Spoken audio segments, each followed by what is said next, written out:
After David killed Goliath, he stayed with King Saul. He met King Saul's son, Jonathan, and they became best friends. Whatever Saul asked David to do, David did it successfully. So Saul made him a commander over the men of war, an appointment that was welcomed by the people and Saul's officers alike. When the Israelite army was returning home after David had killed Goliath, women from all of the towns of Israel came out to meet King Saul. They sang and danced for joy with tambourines and cymbals. This was their song. Saul has killed his thousands, and David has killed his 10,000s. This made Saul very angry.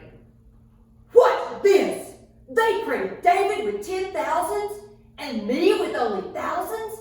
Next they'll be making him their king. I think the people may love David more than they love me.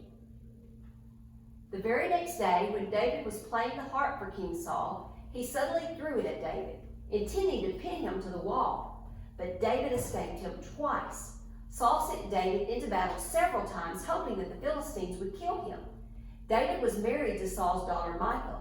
She knew Saul planned to kill David, so she helped him escape. If you don't escape tonight, you will be dead by morning.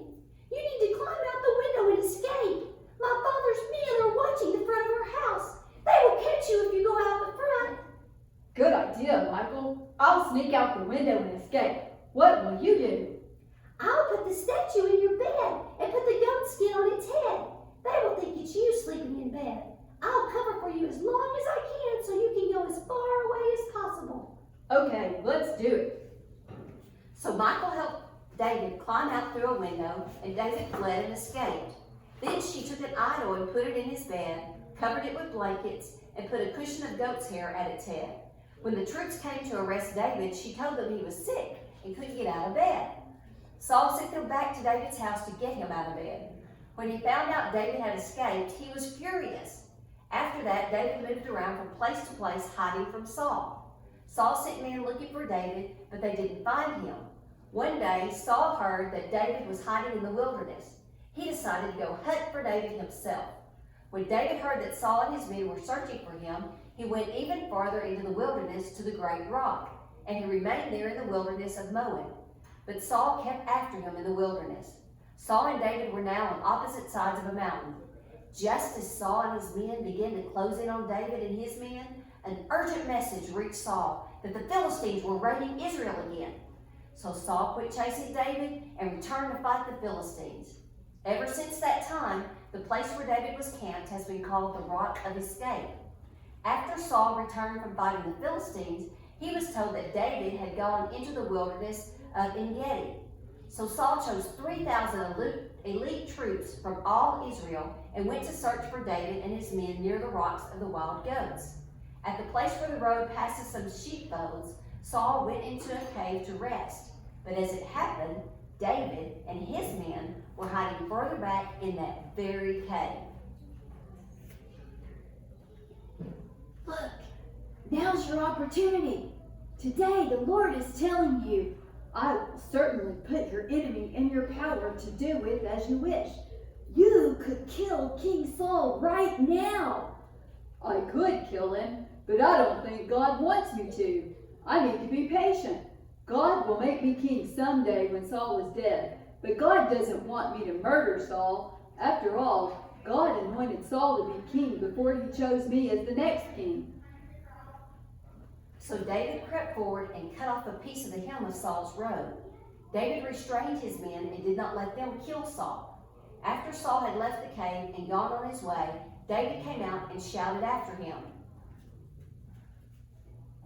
My lord, the king! Why do you listen to people who say I'm trying to harm you? You can see with your own eyes it isn't true. The Lord placed you at my mercy back there in the cave. Some of my men told me to kill you, but I spared you. For I said, I will never harm the king. He is the Lord's anointed one. Look, my father, at what I've done. I cut some fabric off the hem of your robe, but I didn't kill you. This proves that I am not trying to harm you, and I have not sinned against you, even though you've been hunting for me to kill me. May the Lord therefore judge which of us is right and punish the guilty one. He is my advocate, and he will rescue me from your power. Is that really you, my son man than I am, for you have repaid me good for evil. Yes, you have been amazingly kind to me today. For when the Lord put me in a place where you could have killed me, you didn't do it. Who else would let his enemy get away when he had him in his power? May the Lord reward you well for the kindness you have shown me today. And now I realize you are surely going to be king, and that the kingdom of Israel will flourish under your rule. Now swear to me by the Lord that when that happens, you will not kill my family and destroy my line of descendants. I promise I will not kill your family or your descendants. Then Saul went home, but David and his men went back to their camp. After a while, Saul decided to look for David again. He really wanted to kill him. David heard about it, and he and one of his men snuck into Saul's camp in the middle of the night. They found Saul and his commander asleep inside a ring formed by the sleeping soldiers. His spear was stuck in the ground beside his head. Again, David could have killed Saul, but instead, he just took his spear and left. Saul found out that David spared his life again and vowed to stop hunting David.